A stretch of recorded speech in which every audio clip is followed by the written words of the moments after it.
Hi guys, Barb Boris here, Uber Girl. I just thought I'd get on and do a little bit of a Q and A or a little bit about myself. These are three dolls I crocheted a couple years ago. Actually, yeah, they are crocheted and they all have little outfits on. Three of them. So my name is Barbara Boyce. I was born and raised in Central Michigan at Central Michigan University in Mount Pleasant, Michigan. There's six total in the family, two boys and four girls. Now, I was born in 59, so we moved closer to downtown Detroit. We were quite close to Detroit when my father first started in the insurance business. And as you know, we did have the influences of Motown close by. Many time we would listen to the music and hear the sounds of Motown playing nearby. I was a pretty average kid. I am 5'11", so I did grow quite tall. My dad was 6'4", and even taller, a little taller than my brother, until my brother got taller than me.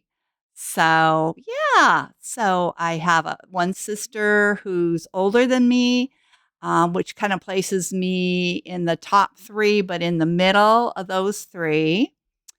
I attended my public school in Michigan. I now live in Sacramento, California, grades K through graduation, K through 12.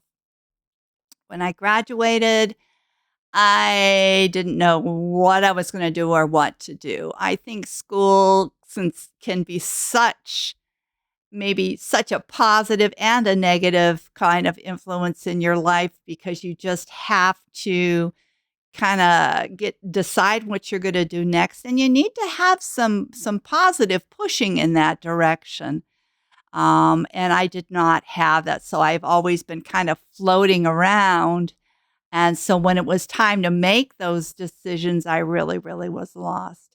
I think my mom had a pretty clear idea that I was a bit lost. And at that time, the divorce between her and my dad happened, and she quickly jumped into the job market and became a waitress and was quite good at it.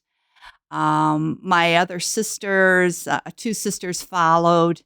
Caroline and Nancy became very good waitresses as well. I I had a hard time in Michigan. I found myself.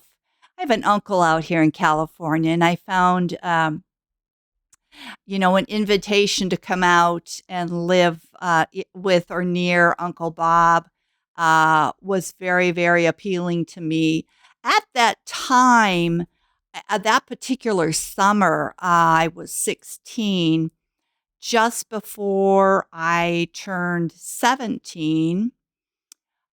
We had a pretty violent tornado come through the intersection of the area where I was working. I was working at the Canopy restaurant. 7 o'clock at night, the sky got very dark and the winds were picking up. It was very, very eerie. If you've ever been in a tornado, it's really, really creepy. The air changes, the wind changes, and yeah, something's coming. We did happen to be in an area that backed up to some kind of country patches and fields. So it really was a ripe situation for a tornado to form, and it sure did. It came on down. It crossed the intersection, just hundreds of yards of where the restaurant was. One of our local schools in the other district were having their particular homecoming at that time. A bus was flipped. I believe several young people, my peers, lost their lives. There was a tire store right next to the restaurant where I was working that was just totally leveled. And I remember somebody said, "Get down and cover your head," and the lights were out. and and seconds passed, and the lights somehow came back on. And when I walked outside the restaurant, the back where we were, and we're in the back with pots of hot oil for French fries and cooking seafood and just everything. And I was making salads, and I just walked out that back door and turned and looked at that tire store, and it was no longer there. So it was a real kind of calling to me, just to be aware, but it also was kind of like, get up and get the heck out of there. Now, I don't know that that was really the message, but at the time, an invitation out to California to live was certainly welcome, certainly welcome. And of course, when I got here to California, it just felt like home. It felt like home, but I couldn't figure out how could it feel like home when my parents were in another state. So that took us all on another journey. So I've been quite a trial for my parents. Good, bad, right, or wrong, we are all trials to our parents, and we have to work through all these different issues and just kind of come to common ground. So as I had mentioned, my parents did go ahead and get divorced. My mom set that up and started moving away from the 23-year marriage. So there's a lot to be said about marriage. And I think just quickly what comes to my mind, if you can sit with somebody and talk about finances and end games and who's going to pay what and who dies first, what goes where, and you're both working. I just think if things are going to work, you really need to be in reality, and reality is hard. It's not all comforting and rainbows and moons and flowers. So made it through that, made it out to California, stayed with my wild and crazy Uncle Bob, and that was fine for a while. He was able to hook me up with a 9-acre vegetarian goat farm with a room to rent, and it was just heaven on earth. I helped milk the goat. We drank goat's milk. Meals were provided, and I believe my rent was about $275 a month. So hey, you can't beat that with a stick. I didn't really know how good I had it. Many issues were later to be dealt with. Again, having been raised sheltered and protected, but also with a very heavy punishment factor. If something was not, we're all raised with a certain level of fear and punishment, or fear of punishment. And rare is the child that really can wander about the world in safety, and minimum fear. And I think that should be our goal, is minimum fear. We should not live in a world with so much fear. Now, there's certainly things to be a bit fearful of outside of us that can happen, that can come into our lives from the outside, people we meet, places where we go. But inside of ourselves, we have a whole historical system and root and pathway of fear of oneself. And so there's so many things to work through. And at 16, 17, I really felt myself, I needed to be near my mother. My mother really was my rock. She was like my mentor. When I just got myself back home, and one of my first jobs was driving a school bus, and I did very much enjoy that. prior to driving the school bus, I had worked in a bit of a boutique type shop, just simple boutique jewelry and knicks and knacks. Sometimes you'll find that at pharmacies. They'll have a nice line of cards and jewelries and just little gift items. Just lovely, just a lovely place. But I found myself really at odds in the work world, and that did not serve me well at all. Not at all. It has taken many years and several decades for me to really get down to that worker part of me and the identity as a woman. Who am I as a working woman? It's taken a long time. It's taken too long. If I had had kind of some idea that the punishment my father dealt out on us was somehow cyclical, or punishment he had also gone through, and we continue these cycles. Again, when we just to diverge for a minute here, when we talk about psychology and psychiatry, I don't know quite what planet these folks are on. It is a top priority area. Health is whole health to me. Physical, mental, spiritual, it's the whole gambit. It's not just, oh, you have a mental health problem. Oh, you have a physical health problem. It's really the whole thing. Now, you might have an emphasis in one area or another, and I won't go on and on about it, but in life, it comes down to physician, heal thyself. And what that means is you have the power to heal yourself. It's like putting that jigsaw puzzle together. It starts with one piece, and it really starts with the motivation and feeling the motivation, or in the push, and the push to break out, get out, and find some common ground and find some peaceful ground.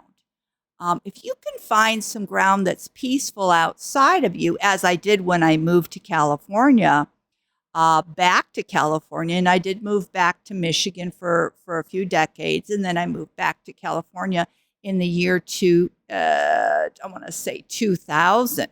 I've been here 25 years.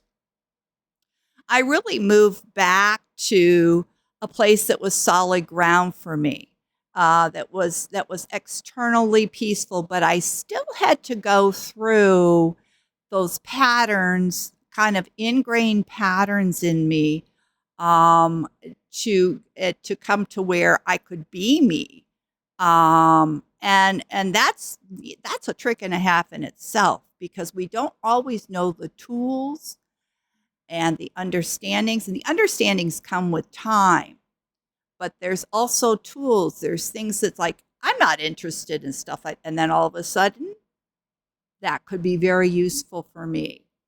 So it's been a crazy life, but it's been a driven life. And I can't help but wonder that it was also that way for my mother and my father.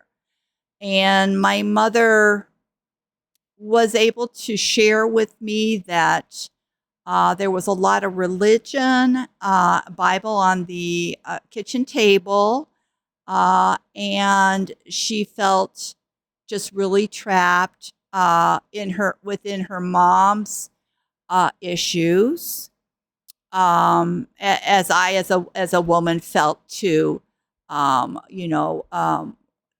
With my mother again, when a mother is not a part of anything other than being a mother, it can be difficult. Not always. It depends on the reasons that two people meet up in the first place. I think if we analyzed reasons that that people meet up in the first place and took action to change lives. And starting with ourselves, there'd just be a lot less need for people to even be together and reproduce because at the end, and here's what I mean by that. In the end, you have to produce and reproduce the best version of you, not somebody else. And so you struggle to be that person sometimes when you're raising another person. You're actually adding more work and more fuel and to the flame of confusion and just stuff to do and to explain. And if you don't have all the explanation tools, then you fight with each other, and you can see how it just kind of, yeah, creates kind of a fueled mess. So I kind of grew up in this fueled mess. And, I think at a certain age, I know my ex-husband, dearly departed Daniel Boyce, um, at a certain point in our marriage, was like, okay, you're free to go. I'm going to take care of the boys. And it was like, what? It's been a really interesting, and it's like, aren't I supposed to take care of the boys and you go? And so really I think that might have been, the true message there. But if in my situation, if if my ex-husband, if Dan had gone on his own, um, there are the realities of feeding and clothing and housing children that we have to be really, really clear on when we have children. And if we're not clear on that, then we are just floating around, and we will be asked at some point to, you know, get out of the way, jump on board.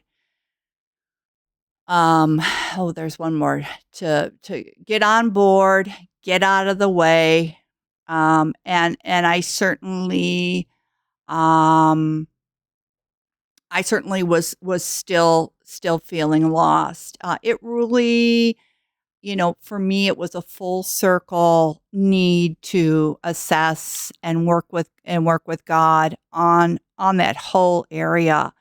Um, Now, I think had the Spirit and God been more in my life as a young person, the knowledge, the practice, what does it mean to have God in your life? What does it look like? I mean, who is God and who are you, and what is your relationship?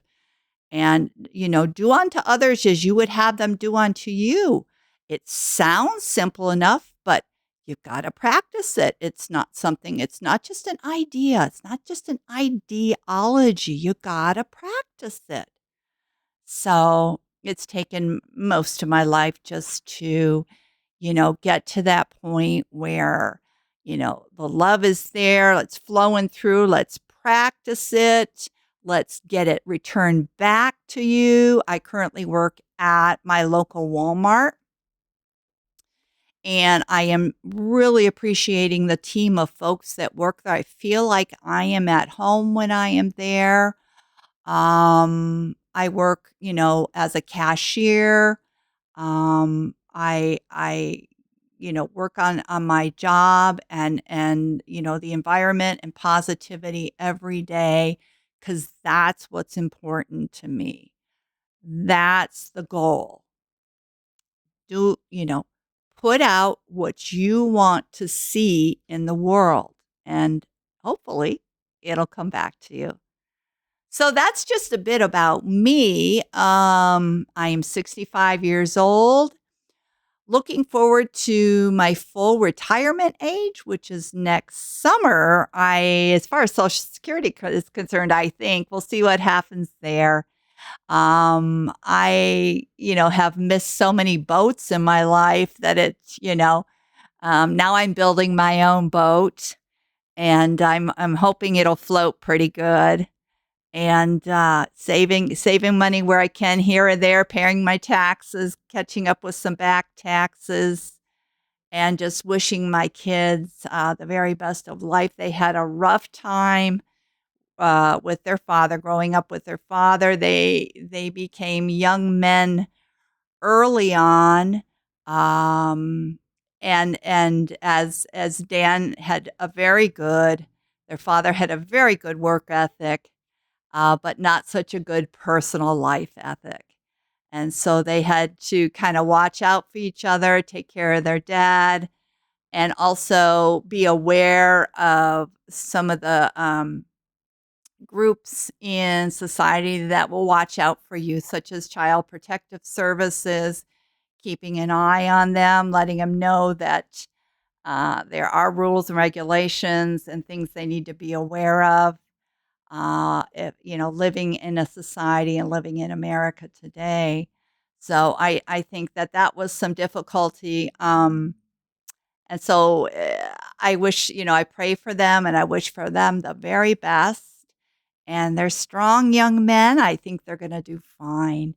And again, it's just getting through some of these patterns and getting to a place where the positivity is in control and not the negativity. We all have different ideas, of what right and wrong is, sometimes our freedom, but we have to have a core central basis to work from that speaks to freedom and responsibility. Now, I think that's something I'd like to talk more about. I think for me, understanding responsibility, what were my responsibilities? I was not clear, and even today I'm not totally clear what exactly my responsibilities are at this point to my children. I have two children living, two grown children. They're all grown up now, Peter, Ben, and James. I've got Peter and James, both living in the area in Michigan where I spent many years. I am a grandmother, little Sullivan. I've got my youngest son, Ben, up in Vancouver, Washington, living. But they're very, very quiet and go about their lives, creating their own paths and their own lives. But, you know, I my peers, a lot of my peers, my activated peers, a lot of them, I am very interested in the RV way of life. I'm not sure it's for me, and I'll talk more about that later. So thanks for staying with me and listening to my About Me chat. Okay, we'll talk to you next time. God bless and peace out.